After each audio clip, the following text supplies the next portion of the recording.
할렐루야. 예, 우리 성경에 복음서가 4개가 있는데요. 마태, 마가, 누가, 요한. 제가 특별히 요한복음을 참 좋아합니다. 요한복음이 성경에서 아주 독특한 책이라고 볼 수 있죠. 가장 쉬운 책이면서 가장 어려운 책이라고 합니다. 제가 오늘부터 해서 요한복음을 같이 좀 묵상하고 좀 나누기를 원합니다. 우리 교회 성도들 가운데 또 새신자들도 좀 있는데 이 요한복음 내용이 새신자들에게 또 많이 도움이 될 것이고 또 기존에 믿는 분들도 예수님을 더 깊이 알아가는데 요한복음이 도움이 될 것으로 확신합니다. 마태복음, 마가복음, 누가복음, 요한복음. 어떤 사람은 자기가 믿고 싶은 것만 믿는다고 해서 내가복음 이런 사람도 있어요. 내가 믿고 싶은 것만 믿는다. 이 요한복음이 앞에 세 복음과 다른 차이가 앞에 세 복음을 공간복음이라고 표현합니다. 공간복음. 여기 우리 주보에 뒤에 나와 있죠. 공간복음, 사복음서 비교에 공간이라는 것은 공통적인 관점이다. 영어로 이제 시납틱이라고 하는데요. 같은 관점으로 썼다. 근데 요한복음은 좀 관점이 다르다. 이렇게 해서 요한복음을 공간복음과 비교해서 이야기합니다. 즉 마태, 마가, 누가는 그래도 관점들이 좀 비슷한데 요한복음 관점이 좀 다르다. 왜 다르냐면은 쓰여진 시점이 달라요. 이 복음이 다 완성되고 사도 바울의 서신까지 다 완성되고 요한이란 제자가 아주 노년에 나이 들어서 좀 요한복음을 예수님의 삶과 행적과 말씀을 좀 묵상하면서 썼기 때문에 요한복음은 대단히 깊이가 있습니다. 이 요한복음에 요한이라는 이름이 자주 나오는데 이 요한은 요한복음을 쓴 요한이 아닙니다. 세례 요한입니다. 그래서 요한복음을 쓴 요한은 자기 이름을 한 번도 등장하지 않아요. 그럼 자기가 등장하는 장면은 뭐라고 할까요? 하나님의 사랑하는 자 이렇게 표현합니다. 절대로 요한이라는 단어를 안 써요. 왜냐하면 자기가 특별히 더 하나님의 사랑을 받았다는 거죠. 특별히 예수님의 총애를 더 받았다는 거죠. 그걸 강조하고 싶어가지고 요한은 뭐 이렇게 나오면 다 세례 요한입니다. 세례 요한. 예수님을 전가도 일찍 못 배워 죽은 세례 요한. 그 요한이고 요한복음에는 요한이 자기 이름을 말하지 않고 하나님의 사랑함을 받은 자. 여러분도 교회 안에 그런 느낌이 들 때가 있죠. 나는 목사님이 특별한 총애를 더 받고 있어. 뭐 이렇게 생각하는 분이 있을 수 있는데 그것은 착각입니다. 왜냐? 목사는 어떤 사람을 특별히 총애하면 안 돼요. 요한도 그렇게 생각하지만 예수님의 사랑을 더 받았지만 어떤 사람이 그러더라고요. 목사님이 자주 당신은 나의 오른팔이요 이런 말을 해서 되게 기분이 좋았는데 나중에 알고 보니까 목사님이 왼팔제비였다. 뭐 이래가지고 기분이 좀 안 좋았다. 뭐. 사실 요한이 나이가 제일 어렸습니다. 제자들 중에. 그래서 예수님이 특별히 좀 더 케어하신 건 맞아요. 그리고 이렇게 요한이 예수님 품에 좀 자주 이렇게 기대고 있었어요. 그래서 요한이 좀 자기가 생각하기에 내가 예수님의 사랑을 좀 더 받았다 이렇게 생각을 하는 것 같아요. 자, 어쨌든 이 요한복음은 예수님의 제자들은 대부분 다 순교했잖아요. 근데 요한만큼은 늦게까지 오래 살았습니다. 반모섬이라는 섬에 유배도 당했지만 그래서 요한계시록까지 썼지만 요한만 유일하게 자연사 늙어서 죽었어요. 나머지 제자들은 다 순교해서 일찍 죽었어요. 그래서 요한이 더 오랫동안 예수님을 사색하고 더 깊이 있는 책을 쓸 수 있었지 않았겠나. 그것도 하나님의 섭리라고 생각합니다. 요한복음을 보면요. 처음에 초신자들에게 제가 요한복음을 많이 이렇게 권유합니다. 예수님을 처음 믿었다 이러면 요한복음 읽어보세요. 왜냐하면 요한복음은 예수님을 믿게 만들어주는 책이기 때문에 구원을 주는 책, 예수님에 대한 신앙을 갖게 하는 책이기 때문에 요한복음을 많이 소개합니다. 그러나 동시에 요한복음은 대단히 깊이가 있는 책입니다. 왜냐하면 요한이 아주 깊은 신학적인 묵상을 하면서 쓴 책이기 때문에 요한복음은 그 깊이가 끝이 없어요. 그래서 그냥 봐도 은혜가 되고 초신자나 새신자가 봐도 은혜가 되고 오랫동안 예수님을 믿은 사람이 다시 하금 요한복음을 봐도 깊은 은혜가 또 다르게 있습니다. 그래서 요한복음은 끝이 없는 책이에요. 어떤 신학자가 이렇게 이야기했어요. 성경 66권 중에서 제일 어려운 책이 뭔지 아냐? 이렇게. 뭡니까? 하니까 요한복음이라는 거예요. 제가 깜짝 놀랐어요. 요한계시록인 줄 알았어요. 근데 요한복음이 더 깊다는 거예요. 깊이가. 요한복음에 보면 우리가 잘 아는 뭐 물, 영생, 물 또는 뭐 하늘의 떡, 또 세상의 빛 우리가 너무 잘 아는 단어가 많이 나오거든요. 너무 친숙한 단어가. 그래서 쉽게 느껴져요. 그게 영적인 신학적인 깊이가 엄청나기 때문에 사실은 더 들어가면은 한도 끝도 없는 책이 요한복음입니다. 그래서 뭐라고 말할 수 있을까요? 수준만큼 이해한다. 여러분 수준만큼 이해하는. 그래서 여러분 어떤 신학자는 요한복음은 어린아이도 건너갈 수 있는 풀장이면서 허리까지밖에 안 오는 어린아이도 저벅저벅 걸어갈 수 있는 풀장이면서 동시에 코끼리도 헤엄쳐 갈 수 있는 깊은 강이라고 표현했어요. 그만큼 깊이가 끝이 없는 거죠. 아는 만큼 보인다 이런 말이 있습니다. 아는 만큼 보인다. 그래서 우리가 요한복음을 깊이 이해하려면 계속해서 우리가 하나님을 더 알아가고 신학의 연륜이 쌓이고 또 믿음의 깊이가 깊어질수록 요한복음이 더 깊이 이해가 됩니다. 그러나 언제까지 그걸 기다릴 수가 없으니까 제가 먼저 믿었고 먼저 신학을 공부했고 먼저 많이 좀 묵상한 사람으로서 여러분들에게 조금 더 요한복음의 깊은 깊이로 인도해서 여러분이 요한복음의 그 깊은 맛을 조금이라도 더 느끼게 해주는 것이 저의 또 책임이고 또 제가 할 수 있는 일이라고 생각합니다. 그래서 여러분들과 함께 요한복음을 앞으로 묵상하면서 요한복음이 주는 깊은 의미들을 같이 좀 생각하기를 원합니다. 자, 요한복음은요 예수님을 소개하기 위한 책이에요. 그래서 새신자에게 제가 요한복음을 권하는 거죠. 왜냐? 요한복음은 처음부터 끝까지 예수님 이야기로 가득 차 있습니다. 예수님이 어떤 분인가를 소개합니다. 그래서 어떤 분은 요한복음을 아주 이렇게 멋있게 표현했어요. 예수님의 사진이 가득 차 있는 사진첩이다. 여러분 사진첩 이렇게 넘겨보면 참 좋잖아요. 여러분 어떤 사람을 사랑해서 결혼하게 되었다면 그 사람의 사진첩을 보고 싶을 것 같아요. 어릴 때부터 어떻게 자라왔는지 그 사람의 여러 가지 다양한 모습들 보고 싶겠죠. 사진첩. 요한복음은 예수님의 여러 가지 모습들. 예수님이 이런 모습도 있구나. 예수님이 이런 분이시구나. 예수님이 이런 특징이 있구나. 예수님이 이런 면도 있구나. 이런 것들을 다양하게 볼 수 있는 예수님의 사진이 가득 차 있는 사진첩과 같다. 그러면 오늘은 요한복음 서두 제1장에서 또 앞부분에서 요한복음을 쓴 예수님의 제자 요한은 예수님을 어떻게 소개하느냐? 세 가지 모습으로 소개합니다. 그래서 우리가 한번 살펴보기를 원합니다. 첫째는요. 태초부터 계셨던 예수님. 태초, 영원 전부터 계셨던 예수님. 1절에 보면은 같이 읽겠습니다. 태초에 말씀이 계시니라. 이 말씀이 하나님과 함께 계셨으니 이 말씀은 곧 하나님이시니라. 이렇게 시작합니다. 태초에 말씀이 계시니라. 이 말씀이 곧 하나님이시다. 이 말씀이 예수님이거든요. 예수님이 언제부터 계셨다고요? 태초부터 계셨다. 그럼 태초가 영어로 뭔지 아세요? In the beginning 이렇게 됩니다. 성경에 보면 in the beginning. 재미있는 거는 요한복음 1장에도 in the beginning이라고 시작하고요. 또 어디서 in the beginning이라고 시작한 데가 있을까요? 창세기 1장 1절 in the beginning. 태초에 하나님이 천지를 창조하시니라. 그럼 여기서 이제 여러분들에게 던지고 싶은 질문은 어느 태초가 더 태초일까요? 창세기 1장 1절의 태초가 더 태초일까요? 요한복음 1장 1절의 태초가 더 태초일까요? 요한복음의 태초가 더 태초입니다. 왜냐? 예수님이 세상이 만들어지기 전부터 존재했던 분이에요. 하나님이시니까. 하나님은 시간이 만들어지기 전에 이 세상이 창조되기 전에 존재하셨거든요. 그리고 이 시간을 만들고 이 우주를 만드셨거든요. 그래서 창세기 1장 1절은 우주의 탄생을 이야기합니다. 근데 그 전 태초에 더 영원 전에 존재했던 분이 있었다. 그분이 하나님의 말씀이신 예수님이다. 이렇게 소개하고 있는 것이죠. 참 놀라운 거죠. 이렇게 존재할 수 있는 분이 있을까요? 여러분 언제부터 존재했어요? 저는 1964년생인데 너무 놀라지 마십시오. 제가 좀 허탈합니다. 자, 우리 1964년도부터 제가 존재했습니다. 참 이게 인생이 빨리 가는 것 같아요. 제가 83학번이거든요.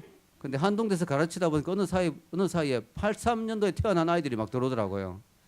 지금은 83년도 훨씬 이후에 태어난 아이들이 막 들어오고 있습니다. 야, 인생이 정말 금방이에요. 그럼에도 불구하고 저는 1964년도 전에는 이 세상에 존재하지 않았어요. 그런데 예수님은 우주가 만들어지기 전에, 세상이 만들어지기 전에 존재했다는 거예요.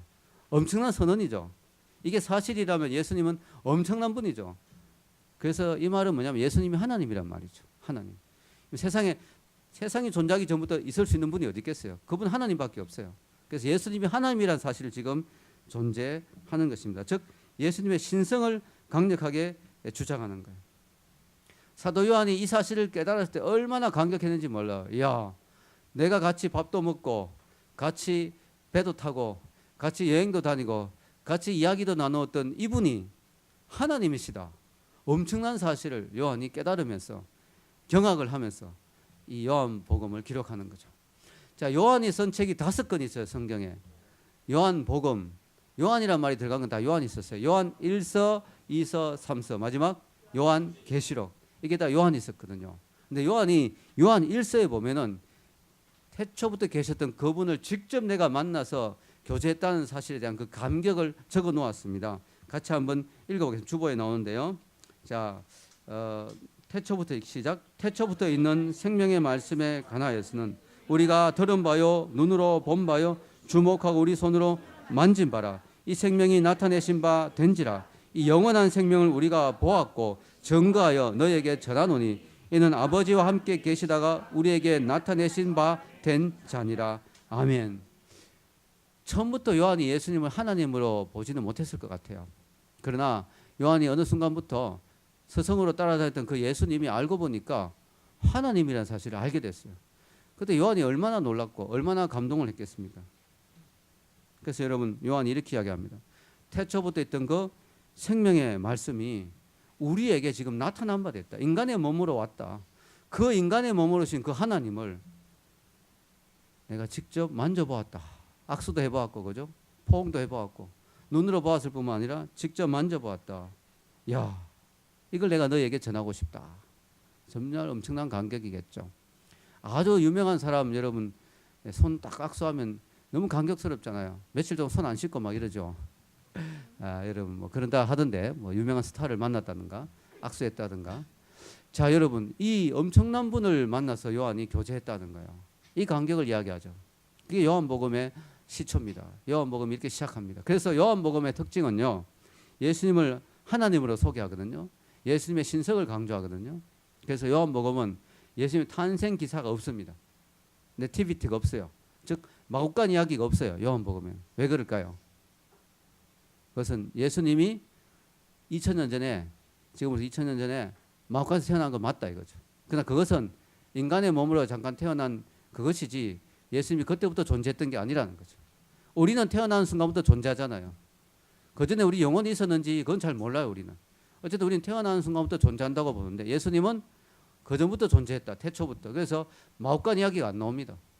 예수님이 바로 하나님의 사실을 선포하는 거죠. 우리가 기억해야 될 사실은요, 많은 사람들이 예수님이 마구간의 어린아이로 태어난 것만 기억해요. 예수님 하면 예수님의 탄생 그러면 마구간 이야기만 기억하는데요. 아닙니다. 예수님은 그 이전부터 계셨던 사실이라는 것을 우리가 꼭 기억해야 됩니다. 자, 여러분, 그 예수님이 어땠느냐? 2절에 보면 거기에 태초에 누구와 함께 계셨다고요? 하나님과 함께 계셨다. 이게 더 재미있는 편이죠. 예수님이 하나님이라는 걸 지금 강조하죠. 요한이 태초부터 계셨으니까. 그런데 우리가 아는 그 성부 하나님은 아니라는 거죠. 왜냐하면 그 성부 하나님과 함께 계셨다는 거예요. 그러니까 예수님이 하나님이시지만 그 하나님과 삼일체지만 그러나 다른 존재다. 분명히 다른 존재다. 왜냐하면 그 하나님과 함께 계셨으니까. 다른 인격체로 존재하고 있었습니다. 참 놀라운 거죠. 이게 삼일체 하나님이신 것을 강조하는 것이죠. 두 번째는 예수님이 또 뭐로 존재했느냐? 로고스로 존재했다. 로고스, 영원한 말씀, 로고스. 예, 로고스란 말이 이 헬라인들에게는 되게 중요한 말입니다. 철학자들이 우주의 이치, 우주의 원리, 예, 절대적인 궁극적인 이성, 이걸 로고스라고 표현했거든요. 그러니까 요한이 지금 이 요한복음을 기록하면서 헬라인들에게 도전장을 던지는 거죠. 너희들 철학자들이 그토록 찾고 싶어 했던 우주의 이치, 우주의 그 근본 원리, 우주의 절대적인 이성, 그분이 바로 그것이 하나의 어떤 힘이나 기가 아니고 인격체라는 거예요. 인격체. 그분이 바로 하나님의 아들 예수님이고 그분이 로고스고 그분이 바로 말씀이라는 거죠. 하나님의 말씀. 예, 그래서 요한은 이 로고스를 말씀이라는 뜻으로 설명하는 거죠. 하나님의 로고스, 하나님의 지성, 하나님의 그 의지, 하나님의 뜻, 그것이 하나님의 말씀, 그것이 바로 하나님의 아들로 나타났다는 것이죠. 여러분, 이 예수님이 하나님의 뜻과 하나님의 생각을 우리에게 전해주고 나타내 주시는 그 하나님의 아들이란 하나님의 말씀이란 뜻이 뭐냐? 우리가 말을 통해서 우리의 모든 생각을 표현하잖아요. 우리의 사상을 전달하죠. 그래서 하나님은 하나님의 아들 예수님을 통해서 하나님의 모든 뜻과 하나님의 계획을 우리에게 계시해 주셨다는 것이죠. 즉 그 아들을 모르면 하나님의 뜻이 뭔지를 제대로 모르고 하나님이 원하신 게 뭔지를 제대로 모른다는 거죠. 하나님의 말씀이란 것은 하나님의 모든 우리에 대한 하나님의 생각과 뜻을 예수님을 통해서 우리에게 다 드러내 주셨다. 계시해 주셨다는 거죠. 자, 하나님의 아들이 말씀으로 표현됐다는 것. 하나님이 말씀하셨다는 거 되게 중요한 거죠. 왜냐하면요. 하나님이 인격적인 존재라는 사실을 보여줍니다. 이게 되게 중요한 것이 어떤 세상의 많은 종교들 또 뉴에이지 이런 또 불교 이런 데서 다 하나님을 어떤 세상을 만든 그 어떤 창조주를 인격적인 존재로 이야기하지 않거든요. 우주의 기나 힘이나 우주의 어떤 파워로 생각하지 인격적인 존재로 생각하지 않습니다. 성경은 분명히 이야기합니다. 우주가 어떤 그런 에너지나 파워로 생긴 게 아니라 인격적인 존재가 우주를 만드셨고 그 인격적인 존재가 우리와 대화하고 말씀하기를 원하신다. 그것을 분명하게 이야기합니다. 우리가 말씀하신다는 사실은요. 우리가 대화가 가능한 인격적인 존재로 대해준다는 것을 말하는 것입니다. 우리가 말을 한다는 것은요. 말을 섞는다는 것은 그 사람을 나하고 동등한 존재로 대한다는 거예요. 제가 언젠가 책을 읽어봤는데 부부싸움 중에 제일 안 좋은 게 뭐냐면 말 안 하는 거. 부부싸움에서 화난다고 상대방에게 말 안 하는 거 있잖아요. 그게 제일 안 좋은 거예요. 왜냐하면 너는 대화할 가치도 없는 인간이야. 이런 뜻이라는 거. 말 안 한다는 거. 그게 되게 정말 상대에 대한 모독이라는 거죠. 물론 저는 균형을 이루는 설교를 좋아하니까 물론 너무 화가 날 때는 좀 침묵하는 것도 필요는 합니다. 왜냐하면 화났을 때 싸우면 더 안 좋은 말이 나오니까. 예, 어느 정도는 우리가 좀 침묵해야 되지만 그러나 계속해서 이틀이고 3일이고 일주일이고 말 안 한다. 그건 되게 안 좋은 거라는 거죠. 왜냐하면 너는 대화할 상대가 못 된다. 너는 이야기할 가치가 없는 존재다. 이런 뜻이기 때문에 하나님은 우리에게 말씀하신다는 사실은 하나님은 창조주고 우리는 피조물이지만 하나님은 우리를 동등한 존재로 인격적인 존재로 우리와 같이 교제할 수 있는 하나님과 교제하는 존재로 우리를 대하신다는 거죠. 그만큼 우리를 높여주시는 거죠. 그래서 여러분 하나님 우리와 소통하기를 원하신다. 하나님 우리에게 말씀을 주시고 지금도 말씀하신다는 사실 얼마나 감사한지 모릅니다. 그래서 여러분 지금 성경이 있잖아 우리에게. 이 성경이 하나님의 말씀인데요. 이게 얼마나 우리에게 축복인지 모릅니다. 왜냐하면 하나님이 성경을 통해서 우리에게 말씀하시고 우리와 교제하시고 우리와 대화하시니까요. 여러분 인생에서 성경 말씀 하나만 제대로 붙잡아도 인생이 완전히 바뀌죠. 저는 잔 윌트라는 사람의 이야기를 듣고 참 많이 은혜를 받았습니다. 이 사람이 26세가 되기까지 방황하는 삶을 살았어요. 인생을 방황하고 의미 없이 목적 없이 살고 헤매는 삶을 살았습니다. 그러다가 어느 날 누군가 인도로 교회를 나가게 됐어요. 교회를 나가서 이렇게 성경을 읽는데 설교를 듣는데 이런 말씀을 듣게 됐어요. 마태복음 17장 20절 여기 나오죠. 같이 한번 읽어볼까요? 시작. 너희가 만일 믿음이 한 겨자씨만큼만 있으면 이 산을 명하여 여기서 저기로 옮기라 하여도 옮길 것이요. 이 말씀을 딱 듣는 순간에 이 사람의 마음에 감동이 왔습니다. 야, 큰 믿음을 요구하지 않는구나 하나님이. 겨자씨 하나만은 믿음만 있어도 이 산을 들어서 저기로 옮길 수 있는 엄청난 일을 할 수 있구나. 그런 확신을 얻게 됐어요. 그래서 이 사람이 그때부터 하나님의 말씀에 붙잡혀서 이 말씀을 기억하면서 내가 주님 안에서 믿음만 있으면 무엇이든지 할 수 있다는 확신을 가지고 이 사람이 이때부터 인생을 열심히 살기 시작했어요. 그래서 아주 성공한 사업가가 되었고요.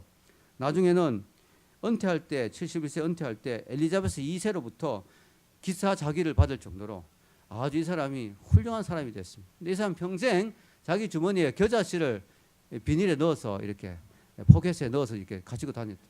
그 사람들이 왜 당신은 겨자씨를 넣어서 다닙니까? 하니까 내가 젊을 때 겨자씨 하나만한 믿음만 있어도 인생이 바뀔 수 있다는 걸 내가 확신했기 때문에 그걸 기억하기 위해서 이 겨자씨를 넣어 다닌다고 그렇게 이야기를 했습니다.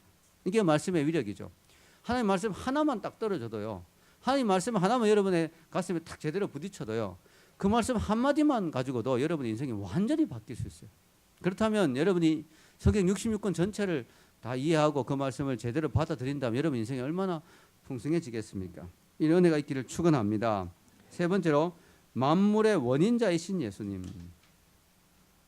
요한은 예수님을 만물의 원인자로, 즉 모든 만물의 원인으로 모든 만물의 이치를 설명할 수 있는 그런 분으로 소개를 합니다. 여러분 고대 그리스 철학을 보면 사람들이 계속 궁금해왔죠. 뭐냐면은 만물의 근원이 뭐냐, 만물의 이치가 뭐냐. 어떤 사람 만물의 근원이 물이라고 하기도 하고요, 불이라고 하기도 하고요. 과학자들은 뭐예요? 원자라고 하기도 했습니다. 원자. 제가 어릴 때는 원자란 말을 많이 들었거든요. 쪼개면 끝이 원자다. 근데 요즘은 그런 말 안 하죠. 왜냐? 원자도 쪼개질 수 있다는 사실을 알게 됐어요. 그리고 더 쪼개지고 끝이 없다는 사실을 알게 됐어요. 그러면서 만물의 이치, 만물의 근원, 만물의 원인, 이 만물이 생긴 근원이 어딘지 아무도 모르겠다고 결론을, 과학자들 손들었습니다. 만물이 어디서 나왔는지 모르겠다. 그렇게 이야기합니다. 근데 오늘 성경은 만물의 근원이 예수님이다. 왜냐? 예수님을 통해서 만물이 지은 바 되었다. 3절에 같이 한번 읽겠습니다. 만물이 그로 말미암아 지은 바 되었으니 지은 것이 하나도 그가 없이는 된 것이 없느니라. 예, 하나도 빠짐없이 이 세상의 모든 만물이 다 예수님을 통해서 지어졌다. 여러분도 예수님을 통해서 만들어졌다는 거죠. 저는 어디서 이런 글귀를 읽었는데 너무 좋더라고요. 영어로 적어 놓았는데요. The humble carpenter of Nazareth was also the great architect of the universe. 나사렛의 그 겸손한 그 평범한 목수가 또한 알고 보니까 사실은 우주를 만든 위대한 건축가였다. 정말 대단한 말이죠. 예수님을 모르는 사람은 나사렛의 그냥 초라한 목수라고 생각했어요. 근데 그분이 알고 보니까 이 우주를 건설하고 우주를 플랜하고 계획하고 우주를 만드신 엄청난 건축가였다 하는 것입니다. 대단한 이야기입니다. 그래서 예수님이 목수란 직업을 왜 가졌을까? 이 땅에 오셨을 때 좀 의미가 있는 것 같아요. 목수는 뭘 만드는 일을 하는 사람이죠. 예수님이 이 우주를 만드셨다는 거죠. 저도 목수잖아요. 목사 플러스 교수. 그래서 목수라고 부릅니다. 한동대 가면. 그 말이 되게 듣기 좋더라고요. 왜냐하면 제가 사랑하고 존경하는 저의 구주이신 예수님이 목수였기 때문에 제가 목수라는 사실이 되게 좋습니다. 여러분, 이 세상 만물, 이 모든 만물이 그분을 통하여, 그분을 위하여 지연받고 만들어졌습니다. 이 세상에 밤하늘에 떠 있는 그 모든 아름다운 별들이 다 예수님을 통해서 만들어졌고 예수님의 영광을 위하여 지연받았습니다. 산과 강과 바다와 아름다운 꽃들과 물고기와 공중의 새들과 그 모든 것의 주인은 예수님이십니다. 왜냐? 만든 분이 주인이잖아요. 만든 사람이 자기가 만들었으면 자기가 주인이죠. 하나님이 예수님이 만드셨기 때문에 이 모든 것의 주인은 예수님이십니다. 그래서 여러분, 모든 만물의 중심에 예수님이 계시고요. 여러분의 삶의 중심에도 예수님이 계셔야 됩니다. 왜냐? 여러분도 예수님이 만드셨기 때문에, 여러분 인생의 주인도 예수님이기 때문에 예수님을 여러분의 삶의 중심에 둘 때 여러분의 인생이 진정한 의미와 목적을 가질 수 있게 돼요. 여러분, 창조의 목적, 그것은 바로 예수님을 드러내는 것입니다.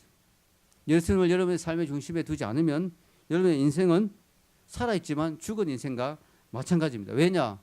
나를 만드신 분을 모르니까, 내가 왜 지음을 받았는지 모르고, 내가 왜 살아야 되는지, 왜 이렇게 열심히 아둥바둥 살아야 되는지 그 이유를 모르고 사는 거니까 그 인생은 살아있지만 죽은 인생과 마찬가지입니다. 그래서 4절에 요한은 이렇게 이야기하죠. 4절에 읽겠습니다.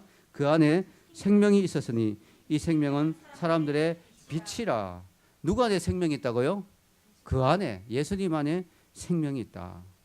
우리도 생명이 있는데요, 이 생명과 그 생명은 좀 달라요. 왜냐하면 이 생명은 잠깐 누리다가 가는 생명이에요.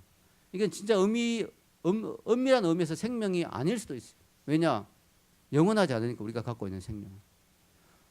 여러분, 이 꽃이 너무 아름답지만 이 꽃이 영원하지 않다는 거죠. 아쉽지만, 예수에게 미안하지만 일주일만 지나면 시들어서 버려야 돼요. 모르겠어요. 좋은 물을 좀 더 주면 한 2주일 갈지 모르겠어요. 중요한 건요, 결국은 시들어서 가는 거예요. 그렇게 볼 때 이 꽃이 살아있지만 죽었다고도 볼 수 있죠. 이건 화분이네요. 좀 오래 가겠네. 그래도 한계가 있습니다. 우리 인생이 그렇잖아요.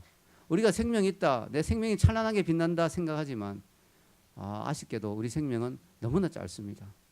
여러분, 음악의 여배우들, 정말 아름다운 여배우들, 그러나 결국 그들도 나이 들어서 결국은 가더라고요.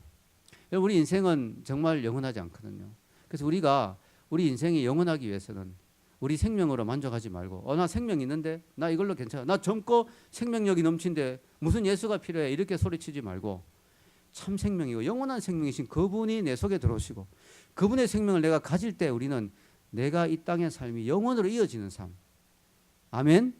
내 속에 예수의 생명이 들어올 때 내가 죽지만 바로 주님 계신 천국으로 가서 계속해서 주님과 함께 살아있는 영원한 생명으로 이어지는 그런 인생이 되는 거예요. 여러분 컴퓨터가 노트북이 아무리 성능이 좋아도 배터리죠. 배터리 오래 가지 못합니다. 그 노트북이 전원에 연결될 때 그 노트북은 계속해서 가는 거죠. 아무리 잘난 척해도 우리는 배터리 인생이에요. 영원하지 못해요. 우리는 주님을 영접해야 됩니다. 예수님을 내 마음에 모시고 그 생명을 누려야 됩니다. 그렇게 될 때 우리가 영원한 인생을 살게 되는 거죠. 진짜 생명을 소유하게 되는 거죠. 진짜 생명. 오늘 성경에서 요한은 그 예수님의 생명이 빛으로 나타났다고 이야기하죠. 다시 한번 4절 읽어봅시다. 그 안에 생명이 있었으니 이 생명은 사람들의 빛이라. 왜 빛입니까? 어둡기 때문에 이 땅이 어두워요. 그래서 그 생명을 누리지 못하고 있어요. 그 생명을 보지 못하고 있어요. 그 생명이 있는 것을 모르고 있어요. 자기가 생명이 없는데 자기 생명이 영원하지 못한데 그걸 모르고 살아가고 있어요. 영적으로 캄캄한 어둠 가운데 있습니다. 영원히 살 것 같이 착각하고 살고 있습니다. 영원한 생명이 있어야 되고 그 영원한 생명이신 예수님을 누려야 되고 그 영원한 생명이신 예수님을 영접해야 된다는 사실을 모르고 있어요. 어둠 가운데 있어요. 그래서 생명이 빛으로 왔어요. 그냥 천국에서 영원한 생명으로 있던 그 예수님이 우리 인생이 너무 불쌍했어. 영원한 생명을 누리지 못하고 캄캄한 어둠 가운데 있는 죽을 수밖에 없는 존재가 이미 영적으로 죽어있는 존재인데도 그걸 모르고 살아가고 있는 인생이 너무 불쌍해서 그 인생을 깨우쳐주기 위해서 이 세상에 그 생명이 빛으로 오셨다는 거예요. 빛으로. 아멘. 빛으로 오셨어요.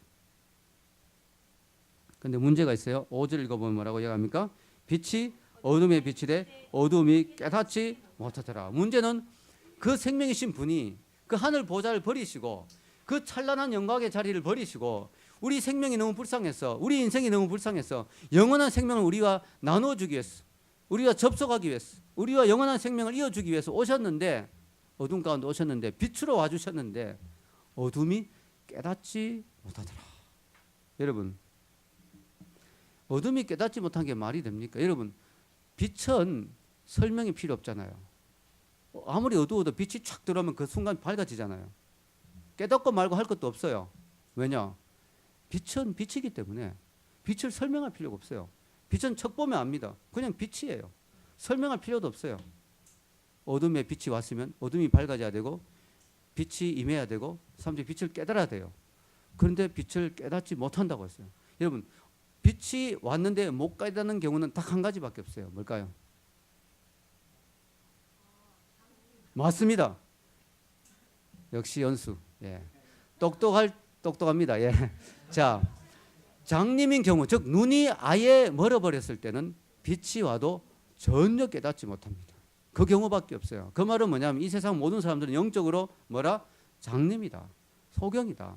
빛이 어둠 속에 왔는데도 예수님이 와주셨는데도 예수님이 성육신에서 이 땅에 와주셨는데도 지금 2000년 동안 기독교 역사가 얼마나 놀랍습니까? 기독교 복음이 얼마나 놀랍게 퍼져나갑니까? 수많은 사람들이 예수님 때문에 생명을 얻게 되고 인생이 변화되고 놀라운 일이 일어나고 있지만 지금도 여전히 못 깨닫습니다. 사람들은. 왜냐? 영적으로 장님이니까.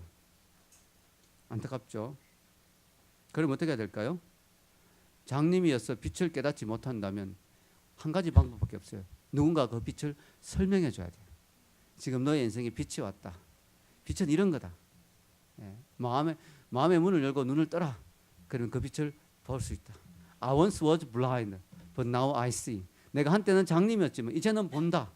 그런 역사가 일어나기 위해서는 그것을 설명해 줄 때 영적인 깨달음이 오는 거예요. 내가 장님이었네? 내가 못 보고 있었네? 나도 보기 원합니다 할 때 하나님이 그 눈을 탁 열어주시는 거예요. 할렐루야. 그래서 사람이 필요해요. 사람이 빛을 설명해 줄 수 있는 사람이 필요하다는 거예요. 그래서 성경에는 1장 6절에서 8절에 이렇게 말하고 있죠. 읽겠습니다. 하나님께로서 보내심을 받은 사람이 났으니 이름은 요한이라. 저가 전가로 왔으니 그 빛에 대하여 전가하고 모든 사람으로 자기를 인하여 믿게 하려 함이라. 그는 이 빛이 아니요 이 빛에 대하여 전가로 온 자라. 아멘. 따라해 보세요. 하나님의 방법은 사람이다. 예, 하나님의 방법은 사람이에요. 하나님의 방법은 사람이에요. 하나님이 빛으로 왔지만, 예수님이 영생을 가지고 오셨지만, 영원한 생명 우리에게 주기로 다 준비되어 있지만, 우리가 어둠 가운데 있을 뿐만 아니라 우리 자체가 아예 어둠 속에 파묻혀 있는 소경이기 때문에, 영적 장님이기 때문에 도저히 빛을 볼 수 없기 때문에 하나님이 사람을 보내신. 그래서 하나님의 방법은 사람이에요. 사람을 보내서 설명해줘요. 이거다고. 넌 지금까지 어둠 속에 있었다고. 너는 영적으로 장님이었다고. 눈을 뜨면 그분을 볼 수 있다고. 그분이 지금 너의 옆에 와 계신다고. 그분이 바로 빛이라고. 예수님이 여러분의 너의 생명이라고. 그분은 하나님이시라고. 이 땅에 오신 하나님이시라고 설명해 줄 때, 하나님이 은혜 주실 때 그의 눈이 떠지는 것이죠. 지금도 마찬가지입니다. 예수님 당시에도 예수님을 못 알아본 사람들이 많았죠. 그래서 예수님 먼저 요한을 보내셨습니다. 지금도 마찬가지입니다. 예수님 누구의 마음속에 들어가기를 원하실 때, 그 사람의 마음속에 빛으로 생명으로 들어가기 원하실 때 먼저 그의 마음에 길을 닦을 사람이 필요해요. 그의 마음에 눈을 열어줄 사람이 필요해요. 그에게 마음의 준비를 시킬 사람이 필요해요. 그래서 우리를 보내시는 거예요. 아멘. 우리를 어두운 사람들에게 보내시는 거예요. 여러분의 가정에, 여러분 가족 가운데 아직까지 영적으로 어두운 가운데 있는 사람이 있죠. 그 사람이 여러분을 핍박할 수도 있어요. 그 사람을 너무 미워하지 마십시오. 몰라서 그런 거예요. 몰라서 그런 거예요. 그 사람에 대해서 기도해주고 도와주고 사랑하는 마음으로. 왜냐면 나도 한때는 몰랐으니까. 나도 한때는 그랬잖아요. 그러니까 그 사람을 위해서 안타깝게 여기고 도와주고 그 사람을 위해서 기도해주고 그 사람에게 예수님을 설명해주고 그 사람에게 빛을 드러내주고 증거해주고, 또 때로는 말 듣기 싫을 때도 있어요. 그 사람이 예수님의 말 듣기 싫어 이럴 때 내 삶으로 보여주고, 내 삶으로 내 삶에 있는 빛을, 내 삶에 있는 생명을 드러내주고 보여주고, 그래서 그 사람이 저게 뭔가, 저 속에 뭐가 있구나 그런 생각이 들도록 그렇게 우리가 해야 될 줄로 믿습니다. 여러분, 요한은요, 안타깝게도 세례 요한 젊은 나이에 죽었어요. 그것도 너무 비참하게 목이 베어서 죽었습니다. 얼마나 비참합니까? 세상적으로 볼 때 요한의 인생은 너무 불쌍한 인생이고 실패한 인생이라고 생각할 수도 있어요. 괜히 목소리 높였다가 그냥 악한 왕에게 걸려서 재수없이 죽었다 이렇게 생각할 수 있어요. 그러나 성경은 요한을 그렇게 평가하지 않습니다. 요한은 빛을 드러낸 사람, 빛을 증거한 사람. 그리고 예수님이 요한에게 뭐라고 했냐면, 이 세상에 태어난 사람 중에 요한만큼 큰 사람이 없다고. 예수님이 아주 요한을 높여주셨어요. 왜냐? 왜 그랬을까요? 요한은 빛을 증거하다가 죽었기 때문에. 요한이 빛을 드러낸 삶을 살았기 때문에 그 인생은 가치 있다는 거예요. 아멘. 누군가가 선교하러 가서 제대로 선교도 못하고 식인종에 잡혀 죽더라도 순교의 피를 흘렸다면, 빛을 증거하다 죽었다면, 생명을 나누어주다 죽었다면 그의 인생은 가치 있다는 거예요. 반면에 화려한 인생을 살고 많은 걸 누리고 엄청난 자가용을 타고 최고의 저택에서 살고 수없이 많은 사람들 거느리며 멋있는 자가용 비행기를 타고 다니고 살더라도 전혀 자기 인생의 빛을 드러내고 예수님의 생명을 나누어주지 못한 삶을 살았다면 그 인생은 하나님 보시기에는 별 의미가 없다는 거죠. 큰 가치가 없다는 거죠. 왜냐? 예수님이 우리에게 말씀하십니다. 인생이 가치 있으려면 이 빛을 알고 이 빛을 드러내고 이 생명을 알고 이 생명을 나누어주는 삶을 사는 것이 가치 있는 인생이라는 거죠. 그러면서 요한은 성공한 인생이에요. 하나님 평가는 다를 것입니다. 우리가 보기에 실패한 인생이라 생각한 인생이 많은 경우에 성공한 인생이 될 것입니다. 우리가 보기에 정말 성공한 인생, 야, 저 사람 어떻게 저렇게 인기가 있고 유명한가, 정말 부럽다라고 생각하는 성공한 인생이 하나님 앞에 나중에 설 때 별로 큰 가치 없는 인생이 될 수도 있다는 것이죠. 그렇게 볼 때 우리의 인생의 목적이 너무나 분명해지죠. 우리 인생의 목적이 무엇이 되어야 될까요? 빛을 알고 이 빛을 드러내고 증거하는 삶, 이 생명을 알고 이 생명을 누리고 이 생명을 드러내고 나타내는 삶. 할렐루야. 그렇게 될 때 우리의 인생이 너무나 가치 있는 인생이 되는 거죠. 돈이 많든 적든, 지위가 높든 낮든, 공부를 잘하든 못하든, 얼굴이 잘생겼든 못생겼든 상관이 없습니다. 우리가 있는 자리에서 예수님의 빛을 드러내는 삶을 산다면 그게 성공한 인생이 되는 것입니다. 저도 한때는 개척을 했는데 너무 힘들었어요. 교인들 서너 명 앉혀놓고 막 설교하는데 너무 힘들더라고요. 나도 분명히 신학을 제대로 공부했고 정통으로 공부했고 남만큼 공부했는데, 아니 남보다 더 많이 공부했는데 왜 큰 교회 목사님들, 야, 저분들 도대체 무슨 복이 많아 저렇게 큰 교회에서 목회하고 나는 이렇게 힘들까 생각했는데 어느 날 깨달았어요. 큰 교회 목사님들 요즘 욕을 많이 먹잖아요. 그러다 보니까 그런 분들을 보면서 깨달았습니다. 야, 진짜 큰 교회를 하는 게 중요한 게 아니라 내 삶을 통해서 예수님이 제대로 드러나는 게 중요하구나. 큰 교회 하면서 예수님의 빛을 가렸다면 오히려 하나님께 책망받겠죠. 여러분, 오늘 성경에 되게 중요한 말씀 있죠. 요한을 이야기하면서 뭐예요?